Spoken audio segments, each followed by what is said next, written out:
नमस्कार दोस्तों। सोचिए दोस्तों, अगर आप किसी ऐसे रास्ते से गुजर रहे हो जहां आपने देखा किसी 70 साल के बुजुर्ग के साथ जबरदस्ती किया जा रहा हो, उसे खुलेआम धमकियां दी जा रही हो या तो उस पर कोई अभद्र व्यवहार किया जा रहा हो, तो ऐसे में आप क्या करोगे? अब ऐसे में मैक्सिमम लोग ऐसे होंगे जो बिना कुछ सोचे समझे उसे इग्नोर करते हुए अपने रास्ते सीधे चलते बनेंगे, और कुछ लोग ऐसे भी होंगे जो सिर्फ खड़े होकर तमाशा देखेंगे। कुछ महानुभवी लोग ऐसे भी होंगे जो इसे कंटेंट समझकर इसका वीडियो शूट करेंगे। लेकिन शायद ही कोई ऐसा भी होगा जो उस गीदड़ों के झुंड में गलत के खिलाफ सच के साथ शेर की तरह दहाड़ने की क्षमता रखता हो।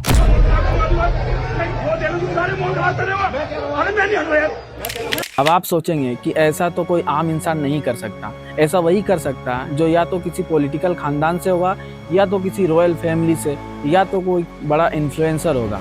लेकिन रियलिटी में दोस्तों, मोहम्मद दीपक इन सबों से परे होकर सिर्फ इंसानियत के नाते ऐसा सच में किया है। लेकिन दोस्तों, ये बड़ी ही बेशर्मी की बात है कि सिस्टम ने उन्हें इस इंसानियत के बदले उन्हें सम्मानित तो नहीं बल्कि उन पर एफआईआर जरूर किया है।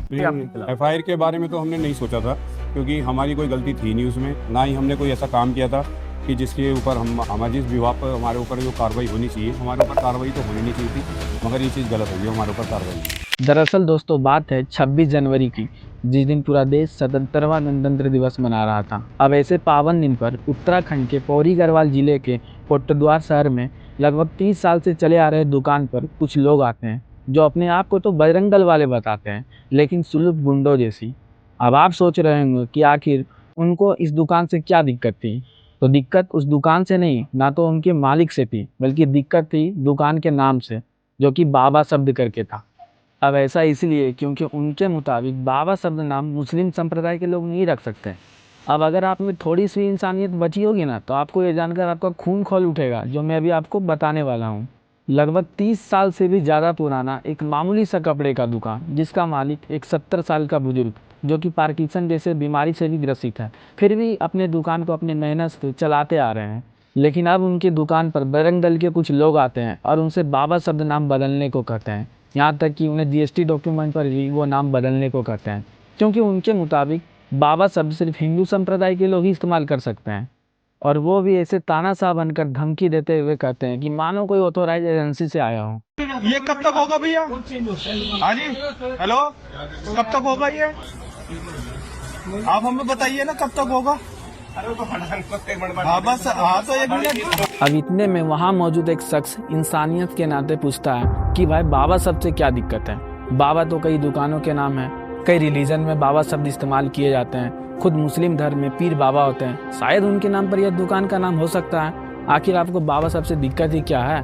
अब उस शख्स द्वारा ये कहने के बाद उनसे उनका नाम पूछा जाता है, तो वह शख्स आंखों में आंखें डालकर बड़े ही तर्क के साथ कहता है कि मेरा नाम मोहम्मद दीपक है। आपका नाम क्या है भैया? अपना नाम? मेरा नाम मोहम्मद दीपक है भाई। मोहम्मद दीपक है आपका नाम? ठीक है, ओके। और बार की आप मैं कोटद्वार का, तुझे नाम से क्या लेना मेरा? अब ये सुनते ही उन बजरंग दल वालों के मुंह पर अचानक चुप्पी छा जाती है।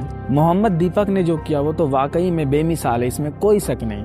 लेकिन उन्होंने अपना नाम दीपक से मोहम्मद दीपक बताकर लोगों को जो इंसानियत का पाठ पढ़ाया है ना, वो हम सबको सीखना चाहिए कि हम एक धर्म विशेष होने से पहले हम सब एक इंसान हैं। खैर, मोहम्मद दीपक की ये बहादुरी तो देखकर वे सभी लोग वहाँ से चले तो गए, लेकिन ये मामला वहीं ख़त्म नहीं हुई। मोहम्मद दीपक का ये वीडियो पूरा सोशल मीडिया पर ट्रेंड करने लगा, खूब वायरल होने लगी, लोग मोहम्मद दीपक को खूब सपोर्ट भी करने लगे।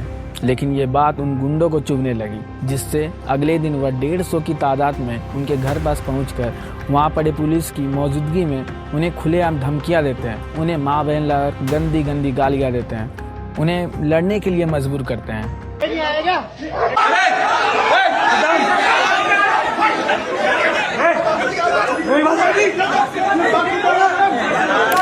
फिर बाद में उनकी सुरक्षा के लिए पुलिस वहां से दीपक को ले जाती है, फिर बाद में छोड़ भी दिया जाता है।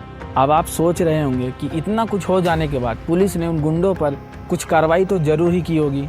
तो भाई एफआईआर तो किया गया, लेकिन उन गुंडों के नाम पर नहीं जो दीपक को गंदी गंदी गालियां दे रही थी, धमकियां दे रही थी, बल्कि उनके नाम के बजाय अननोन पर्सन बताते हुए एफआईआर किया गया।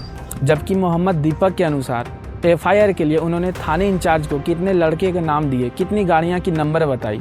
भाई वीडियो में तो क्लियर दिख रहा कि कौन कैसे दंगे फैला रहा, कैसे धमकियाँ दे रहा, लेकिन इतनी सारे क्लियर एविडेंस के बावजूद भी उत्तराखंड पुलिस सिर्फ अननोन पर्सन बताते हुए एफआईआर करती है। लेकिन वही दीपक और उसके दोस्त विजय रावत पर दोनों का नाम क्लियरली मेंशन करते हुए घड़ी छीनने के आरोप पर, 3000 रुपये छीनने के आरोप पर, जान मारने धमकी देने के आरोप पर दोनों पर ही एफआईआर कर दिया जाता है।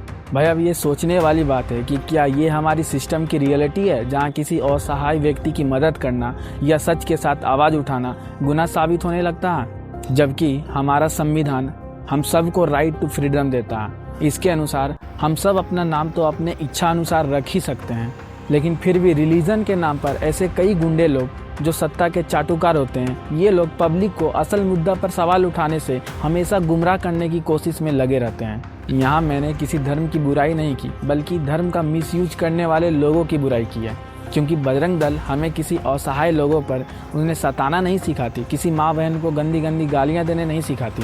खैर इतना सब कुछ होने पर पॉजिटिविटी ये हुई कि मोहम्मद दीपक को उसके इंसानियत के लिए लोगों का उन्हें बहुत सपोर्ट मिल रहा है, और ये सपोर्ट जायज़ भी है, क्योंकि हमारे देश को श्रेष्ठ बनाने के लिए ऐसे कईयों दीपक की ज़रूरत है।